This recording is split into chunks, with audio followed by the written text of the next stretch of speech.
I was the last person in my circle of friends to smoke dope. I was afraid it would lead to other drugs, so I stayed away from it until I was 15. I loved the way I felt when I finally tried it, and smoked it whenever anyone had it. After moving out on my own, I started buying it, and before long I was smoking 24/7. Everyone in my life smoked dope. I felt everyone in the world should smoke dope. Everything I did stoned. After 3 years of daily smoking, I was able to acknowledge that I was an addict. All of my friends smoked like me. Then I met someone who wasn't an addict, and we started a relationship. When that relationship ended, I was off and running, smoking all day, every day. I thought true decadence was lighting up before I'd even gotten out of bed in the morning. After 5 years of that, I got sick and tired of being sick and tired. Every morning I woke up feeling tired and groggy. During the previous 15 years, I did plenty of drinking and other drugs. I hated the way alcohol made me feel, with throwing up and blackouts and hangovers the next day. Until I got clean, it wasn't obvious to me that pot gave me hangovers too. Pot has seriously affected my memory. It's not easy for me to remember how it was when I was stoned all day, every day. I knew that I couldn't function without pot. Though I'd quit drinking and driving long ago, I couldn't drive without pot. I'd get out of my car and think no one could smell the pot. I was also in big denial about pot being illegal.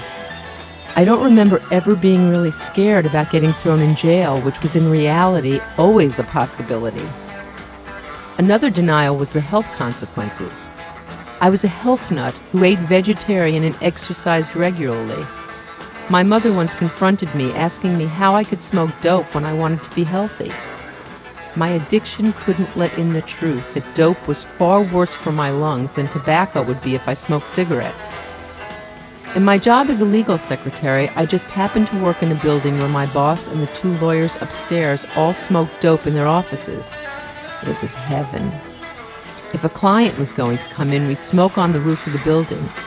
Luckily, my boss quit before I did, or else I'm not sure I could have stayed in that job after I quit smoking. As I was approaching my 32nd birthday, I realized I'd been smoking dope half my life. I knew I didn't want the next 16 years to be the same. That was the beginning of being willing to change. It was a definite miracle where grace happened. When I tried to quit, it was really hard. I tried for a number of years and I couldn't. I did everything it talks about in the book Life with Hope. I wouldn't buy it, or I'd promise to not smoke when I came home alone. When I didn't buy it, I'd just go visit friends who I knew always had pot. I made a lot of promises to quit and broke all of them. Every time I set up to quit on a certain date, I'd just smoke even more dope in anticipation of quitting. What was insane about this behavior is that I wasn't even getting high anymore. But I had to smoke to stop the craving. Oftentimes, I would wonder if I'd smoked and would have to see if there was a roach in the ashtray to know if I had or not. Since my throat hurt all the time, I started using a water pipe to smoke. At the end, I was just smoking to stop the craving. Even though smoking pot wasn't fun, I couldn't stop. I've heard that one of the meanings of the word addiction is slavery, and I was truly a slave to marijuana. It was a nightmare, and I must have scared myself enough to share with someone that I wanted to quit because someone told me about a 12-step recovery program for drug addicts. At my first meeting, there was a cake and a woman sharing her story about being a junkie and a prostitute. I couldn't relate.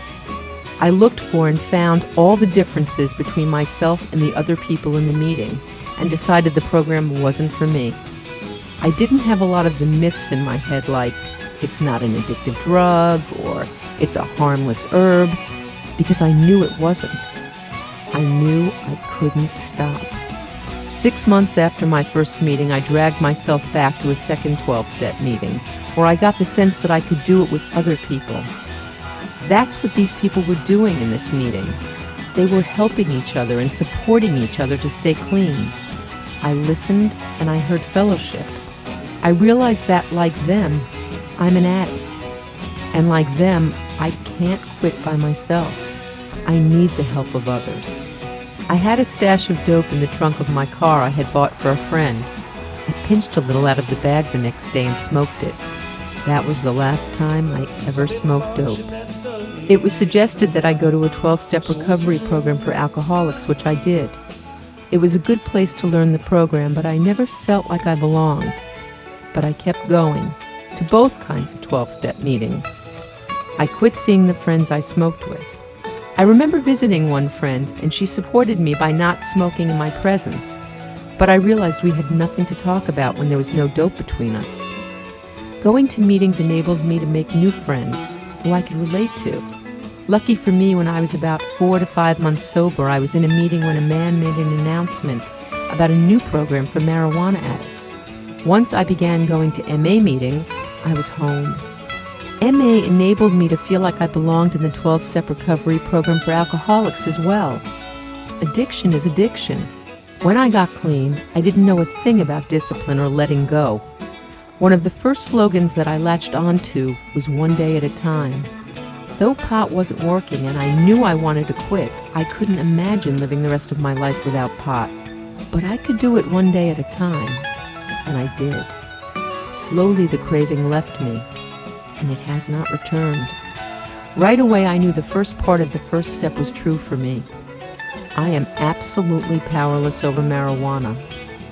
But I didn't think my life was unmanageable because I had a job, a boyfriend, 2 cats, and an apartment.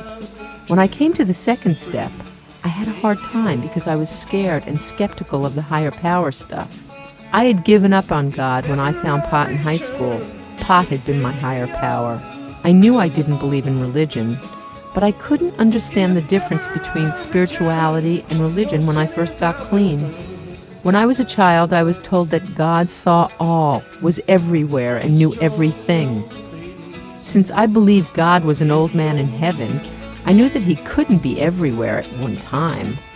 I believed that God looked in on me for a couple of seconds every month or two.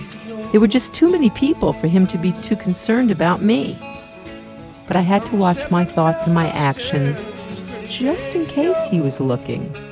God as super spy. I wanted the peace I saw in the people in the meetings and decided to try this higher power thing. I sat on my meditation bench, which I'd never used when getting stoned, and recited the first 3 steps and the serenity prayer to the wall. I felt silly, but I did this every day. Eventually, I began to feel the presence of a loving higher power that cared about me.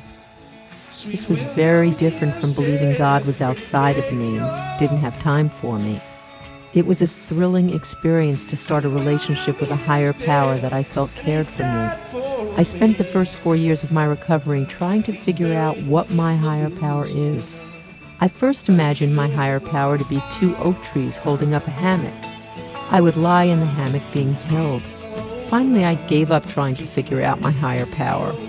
What's been more important for me is coming to believe that higher power is everywhere in everything in all of life, in my life.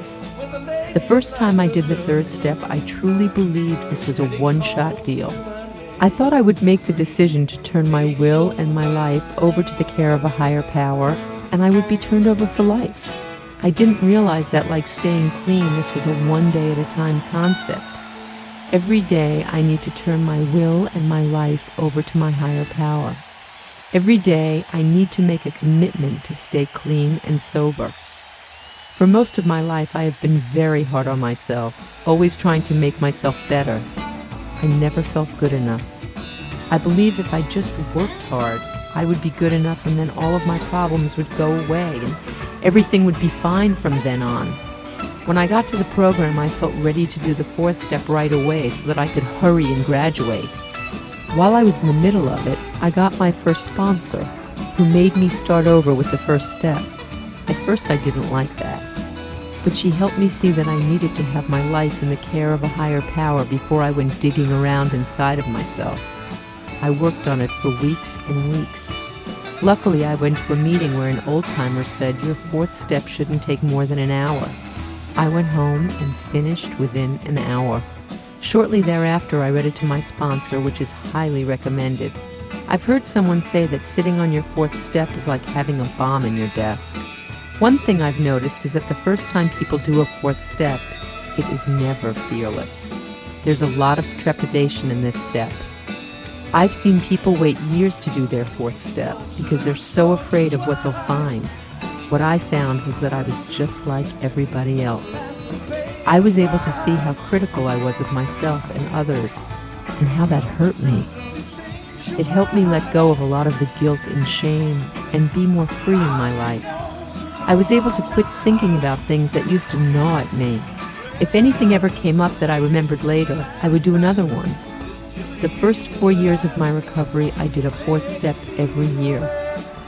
When you know you need to do a fourth step, but you can't quite focus on it, write a list of all the people that bother you and write down your judgment about all those people. When you're done, take away their name and insert yours. I did this and it worked.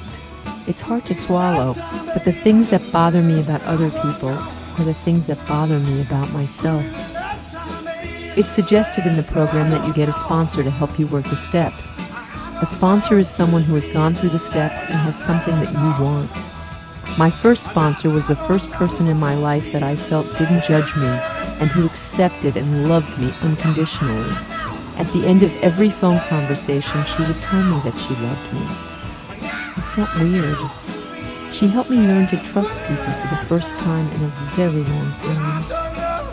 Over the years, I've come to believe that the 6th and 7th steps are about learning to rely on my higher power to help me become aware of and remove my shortcomings. My second sponsor told me that she didn't believe you ever got rid of your character defects. You just recognized them sooner. With the 6th and 7th steps, I remember that I don't have to fix myself. Hooray! For all of my life before recovery, and a lot of time in recovery, I was always trying to make myself better so that I would be lovable and acceptable. The 6th and 7th steps remind me that I am loved by my higher power no matter what I do or who I am. The first part of the 8th step seemed like an easy thing to do because I'm good at making lists. I could make a list of the people I had harmed. The hard part is becoming willing to make the amends. But all this step requires is that I pray for the willingness to be willing to make these amends. I've had mixed reactions when working the 9th step. Most of the time I've been able to renew relationships or make them stronger by doing the 9th step. Once I lost a friend when I made an amends for something I did that he wasn't aware I'd done. It's taken me several years to realize that that was a gift as well, because that relationship needed to end. The 10th step is something I practice daily. Now that I've gotten rid of the wreckage of my past, if I do or say something that isn't right, I can feel it right away, and I don't want to carry it around. I make an amends as soon as possible. I've spent too much of my life feeling bad about myself to want to continue doing it another day. I also practice the 11th step every day. I pray for knowledge of my higher power's will for me and for the power to carry that out. Meditation is something I practice daily. It has been very important in quieting the negative chatter in my mind and increasing the volume of my gentle and kind inner voice. I rarely get my mind to stop thinking during meditation, but making the effort to sit quietly brings me a lot of peace. I believe practicing these principles in all of our affairs in the 12th step is something that comes naturally from working the steps. Carrying this message to other marijuana addicts is something that I do through service, sponsorship, and sharing my experience, strength, and hope in meetings. As I've heard recently, if you want to do service but don't want to make a commitment, go to meetings. Attending meetings is doing service. If you don't want to smoke pot again, I'm here to tell you that you don't ever have to. No matter what happens, you don't have to pick up. I'm deeply grateful that Marijuana Anonymous meetings exist because this is where I feel most connected. I hear my higher power through other people. I can't do recovery alone. Learning to live one day at a time, life on life's terms without pot isn't always easy, but it's a lot easier than being a slave to marijuana.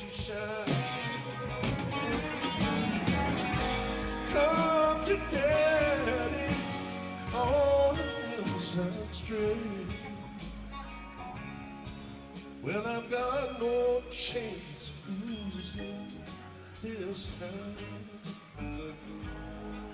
Well, I've got no chance of losing this time. Well, I've got no chance of losing this time.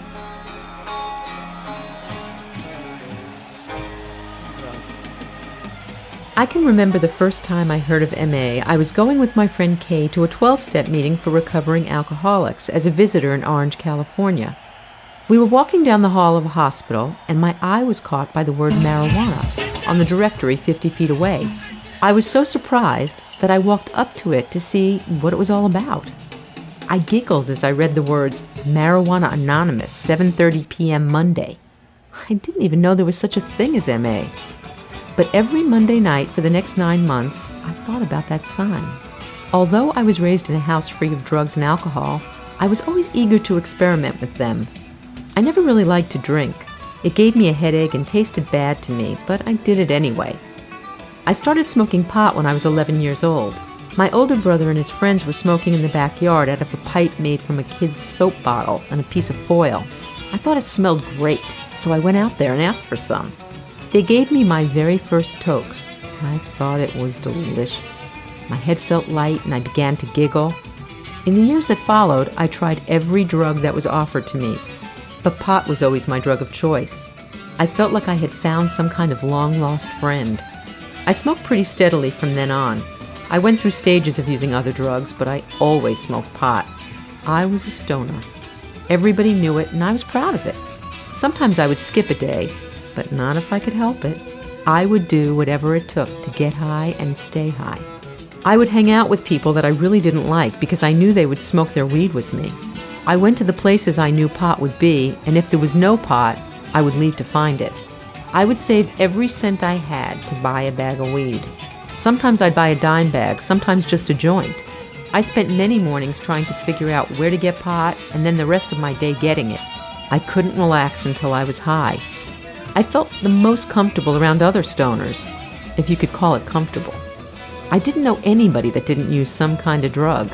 I thought that every teenager in America was high on something because every one of my friends was. Drug use never seemed abnormal to me because everybody I surrounded myself with smoked pot. Every day of junior high, I would smoke a joint with a friend's brother on the way to school, another on the football field at lunch, and as much as was around when school was out. I was hanging around with friends that were years older than me because they were always high. I was still so young that I had to get home before the street lights went on, but in the few hours between school and home, I smoked a lot of pot. I would go home red-eyed and tired. I would sit in my room and eat chips and watch TV until I went to sleep for the night. When I got to high school, I was getting high every chance I had. I went to a continuation school and drugs were everywhere, especially if I looked for them. I could usually find someone to get me high on the way to school. If not, I could find someone willing to leave with me and go to a friend's house where I knew there'd be pot. I continued my pattern of getting high before, during, and after school for the next 4 years. I don't know if there was one day of junior high or high school that I was not high at least part of the day. I got really bad grades and was kicked out of school a few times for smoking in the bathroom.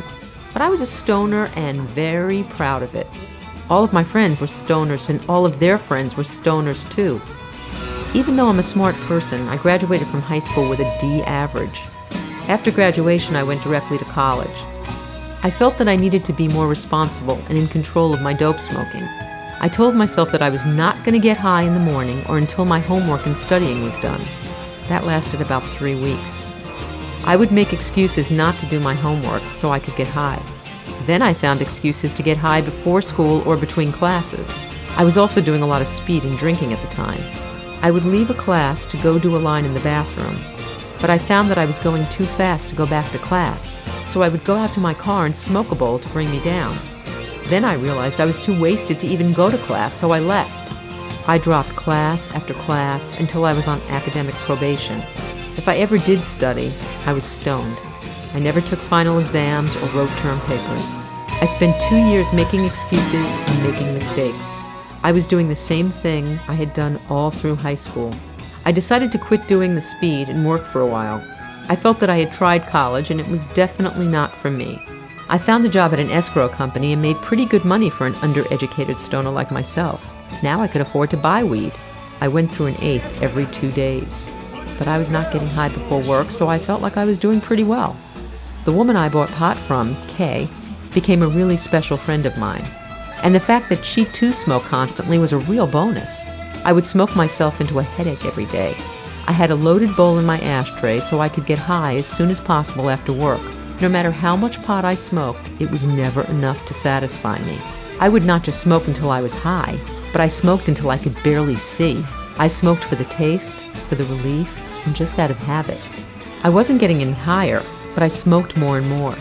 My boyfriend at the time also smoked as much as possible. That was just what we did. We sat around and got high, listened to music, and figured out ways to get more pot. When I found out I was pregnant, I stopped smoking completely. By this time, I'd been smoking for 9 years straight. It was really hard to quit, but I had so much incentive. I didn't smoke for the first 5 months of my pregnancy. As time went on, I talked to my doctor about smoking pot, and he strongly advised me against it, but said there was no real data on the effects of marijuana use on unborn babies. My other friends had smoked while they were pregnant, and it didn't seem too harmful, so I smoked a little weed after work and sometimes before. It was really hard for me to keep from smoking all the time. I had 100 excuses, and they all seemed to be good enough. I felt guilty and ashamed. I didn't tell anyone that I was smoking. When I would buy it, I would say that it was for someone else, so I didn't have to hear the lecture or feel the guilt. I would smoke alone where nobody could see me. Sometimes I'd smoke with Kay, but I felt weird about it. I felt like I was a bad person doing an unspeakable act. I think that out of all the things that I ever did involving my addiction to marijuana, this is the one thing I regret the most. After my beautiful daughter was born, smoking wasn't the leisure activity that it used to be. We took turns taking bong hits in the bathroom and blew the smoke into the fan. I would have to go into the other room and close the door, smoke a whole bowl in 3 minutes, open a window, and then go out to my baby. I wouldn't let people smoke around her, and because we lived in an apartment, smoking a joint became something of a hassle. More and more I found myself being left out of the usual activities because smoking was not allowed in the house like before. I saw less and less of the friends that I thought really cared about me. As my daughter got older, I had to start to hide the pipes and the bongs. Smoking pot was not something that I did as recreation, but instead something I had to do as fast as I could without letting her see or smell it. For the next 3 years, I kept the bong in the closet and hid my pot smoking from my daughter, or at least I thought I was hiding it. I know now that she knew very well what was going on in that other room. At least she knew that after I went in the room for a while, I smelt funny. My eyes were funny, I wanted to eat, and I was acting very different. In time, she would have put it together and known that Mommy was doing drugs. I knew this, but I was still not ready to quit using. A year before I quit using, Kay got sober. I could see a change in her, and it was all good. She knew how to handle situations better. She seemed to be at peace with herself and her surroundings. She was still the same person that I cared so much about, but she was happier. We would still go places and do things, but we just wouldn't get high anymore. It was very different to me. I can remember the first time I woke up feeling good after a night out. I was so amazed. I had never experienced anything like it. I was still using on a regular basis, but I was not enjoying myself the way I used to. I went back to college and was doing pretty well. I still went to class high and did all of my studying high, but this time I felt guilty about it. I would walk around campus and wonder if I was the only person there that was my past relationship as an excuse to get high. Now I was out of that relationship and I needed a new excuse. I told myself I just couldn't handle the stress I was under every day. The stress of going to school, raising a child alone, finals, the guilt I felt about my family situation, work, managing a household, life. I thought that it was really just too much for me. My pot smoking was affecting the way I was raising my daughter, too. I would put her in the bath so I could have 5 minutes alone to get high. I would put her to bed early so I could sit in my room and puff.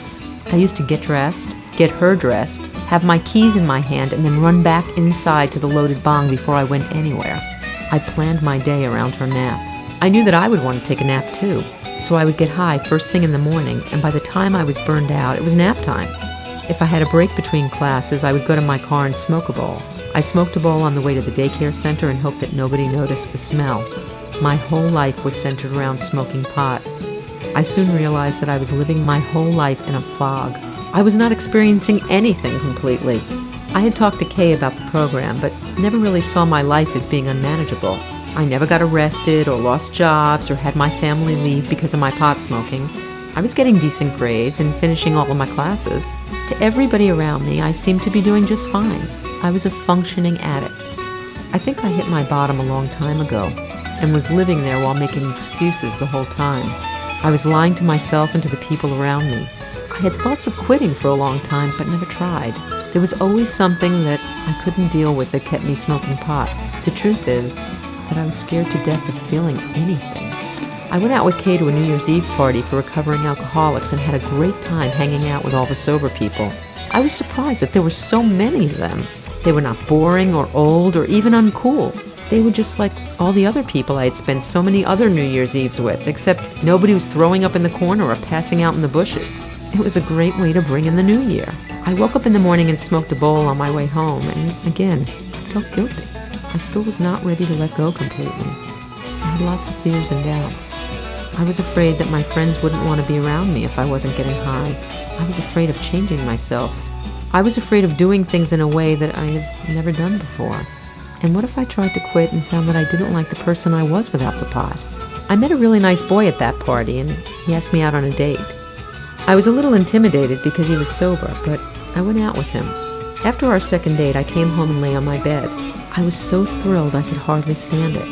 I was too happy to deal with it, and all I really wanted was a bong hit to help me calm down. Then it hit me. I was not unhappy. I was not in a bad place. I was not stressed out. I was just feeling, and that was unacceptable. I knew then that I had a real problem. There was no excuse other than the fact that I was an addict and had to smoke pot to deal with life. I could not deal with stress, sadness, anger, or frustration. Certainly not with excitement, anticipation, guilt, happiness, or fear. I thought that my head might explode if I was forced to live life on life's terms. I was really afraid of becoming sober.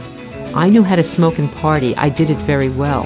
For me to see that I was smoking pot to dull my feelings, even the good ones, was a real eye-opener. I still did not feel that I was ready to quit. I was waiting for the urge and the desire to suddenly leave me. I had heard about people that just didn't want to get high anymore. I waited for that day to come, and it never did. I planned to go to a meeting to watch Kay take her one-year cake, so I didn't smoke any pot that day. I had taken my daughter to a theme park the day before with my new sober boyfriend, so I had not smoked that day either. I went to the meeting with a few other sober friends. We talked about sobriety and sponsorship on the way to the meeting. My head was spinning. Here were these people that I had partied with so many times in the past, telling me that they were happy being sober. It really amazed and baffled me. I went to the meeting and watched Kay take her cake. The people there were friendly and happy. They were so proud of her, and so was I. I held her one-year chip in my hand and really looked at it. I felt like that chip and this whole sobriety thing was so much bigger than me. I told Kay that I would hold on to it until I had one of my own. She looked at me with delight and said, "Really?" I was surprised that I had said that, and I felt really uncomfortable. Later, after the meeting, she pulled me out of the room and gave me a 30-day chip and said, "Now you owe yourself 28 more days." All I could do was hug her and fight the tears. I didn't know how to be sober. What if I couldn't do it? I felt scared, but it felt really good. I went home that night and cried. I prayed that God would help me get through this because it was something I really wanted to do. The next day was the hardest. I was at school and the urge to smoke was overwhelming. My every thought was to get high. I wanted to cry, I couldn't concentrate, and I finally just left. I went home and made a call. I talked to my friend S about what I was feeling, and although I don't remember what he said to me, I felt much better. I would not have made it through that third day without talking to him. What he said or didn't say saved me. I went to another meeting around the corner from my house. I sat there quietly and cried. And then I went home and got down on my knees and begged God to take away this uncontrollable urge to get high. I took the 3-minute egg timer out of the cupboard and flipped it over. I told myself that I was not going to get high in the next 3 minutes. I watched each grain of sand fall to the bottom. When the 3 minutes were up, I turned it over again. I could not live sober a day at a time yet, but I could do it 3 minutes at a time. That is exactly how I did the first couple of weeks. I went to a few other meetings for recovering alcoholics in the next 3 days, but I knew I was not an alcoholic. I called MA, I got the number from the phone book, and had them send me a schedule. The The first MA meeting I went to was on a Thursday night in Mission Viejo. I walked into the room and was greeted and felt very welcomed. I felt like I was home. We talked and laughed and talked some more. I felt like I belonged there. I got some literature, a phone list, and some helpful hands. These people were there for me. They wanted to help and wanted nothing in return. They would be my friends even if I didn't have buds. They had been through all the same things that I'd been through, and they understood where I was coming from. I shared about the past 8 days and how I felt about getting sober. They listened to me and didn't judge me or give me unwanted advice. They were just there to let me know that I was not alone and that there was a program to help me with my problem. There I was, hanging out with stoners just like always. The only difference was that we were not getting high. I left there feeling a new joy and all the relief in the world. I went home and called Kay. I asked her to be my temporary sponsor until I could find a permanent one, and she agreed. She talked to me about the 12 steps and 12 traditions, gave me some homework, and prayed with me. She asked me if I was willing to do anything to stay sober, and I really was. I threw away all of my pipes and my bong. I really was willing to do anything. Today I feel that there is nothing that I cannot handle with the help of my higher power and my friends in MA. I know now that I don't need to get high to deal with life. I put my life and my will in His hands and trust in Him to help me through. My life has not become perfect, but I know that it's all right. I know there is a plan for my life, and I remind myself that it is not my plan. I go to meetings regularly, talk to my sponsor, read Alcoholics Anonymous, talk to God every day, and sit quietly so He can talk back to me. For me, MA is about more than quitting smoking pot. It's about working on the stuff that made me smoke it in the first place. I have learned to take things one day at a time and trust that things are working out exactly as God wants them to. I've learned to be honest with myself and with others. Now I can set a positive example for my daughter and show her how to love herself. I know that no matter what happens to me, I will keep coming back. Been too long I felt this way, and you know her. Voices tell me what to say, and tell me where to go.